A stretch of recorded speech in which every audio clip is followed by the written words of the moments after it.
La scène des Choupissons présente le loup qui voulait toucher le ciel. Le matin se lève sur la clairière.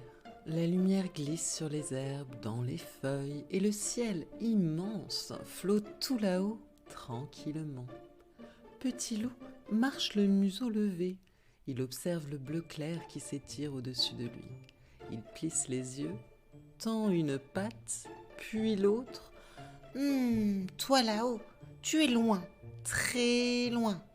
Mais si je saute ici, juste sous toi, tu crois que je peux te toucher ?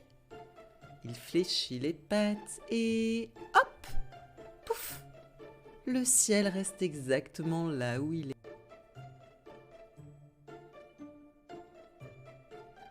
Ah, zut, zut et zut. Un tout petit peu plus haut que moi, mais juste un tout petit peu.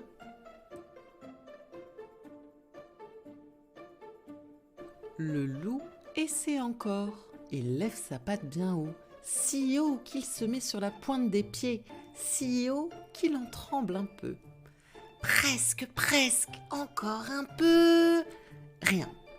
Le ciel reste au-dessus, tout en silence. Petit loup soupire, hilar. Oh zut, ma patte, elle est parfaite, mais pour toucher tout là-haut, trop petite, trop petite. Zut.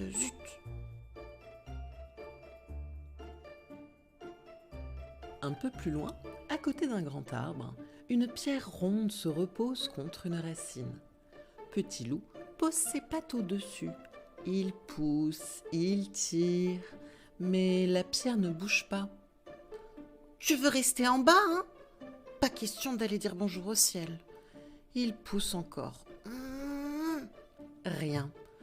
Zut, trop lourde, bien trop lourde.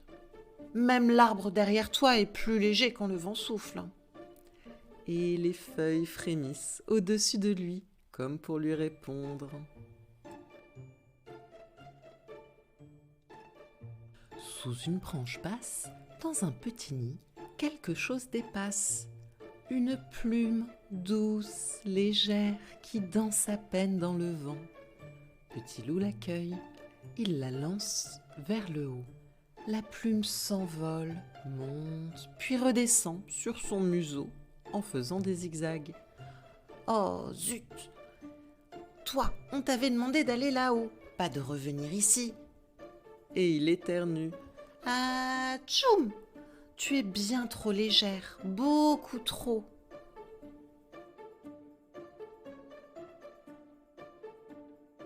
Sous quelques feuilles, il trouve une petite branche, toute mignonne, toute fine.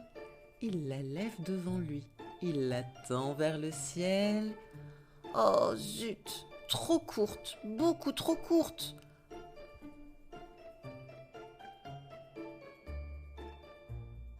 Un peu plus loin, sur un rocher, une autre branche l'attend. Elle est longue, très longue. Ah, avec toi peut-être je vais pouvoir toucher le ciel. Alors, il la hisse. La branche se coince dans un buisson, puis tape contre un caillou et frôle sous sa queue. Et oh zut ! Doucement, je veux toucher le ciel, moi, pas me battre avec toute la forêt.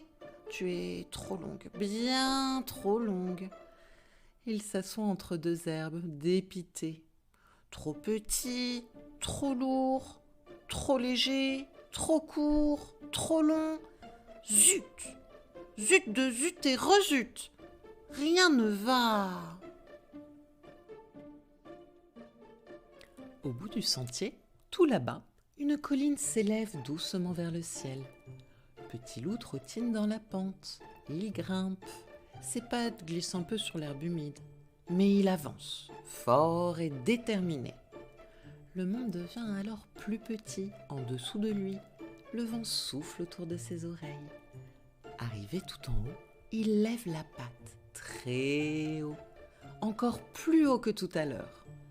Mais le ciel reste toujours au-dessus, partout autour de lui, immense, bleu et tranquille. Oh, mais tu es partout. Devant, derrière, à gauche, à droite. et moi, juste en dessous. Il tourne alors sur lui-même.